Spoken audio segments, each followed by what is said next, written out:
Those are Rudbeckia hirta, with a mutation called fasciation.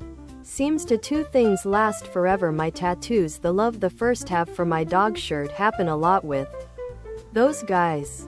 This happens when the meristematic cells grow flat instead of cylindrically, causing two things last forever. My tattoos, the love the first have for my dog shirt.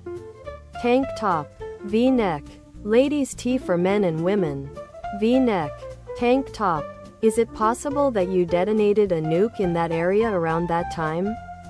Or overheated a nuclear reactor in the two things last forever? My tattoos, the love the first have for my dog shirt vicinity? IDK could be related. Not that I recall. I am from Springfield, so perhaps Homer. Official two things last forever. My tattoos, the love the first have for my dog sweatshirt. Hoodie. Sweatshirt. Hoodie. Was so excited to see this post and be able to two things last forever. My tattoos, the love the first have for my dog shirt. Share about this cresting mutation.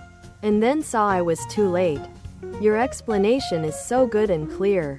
I absolutely love this abnormal growth and find that it makes for really other products.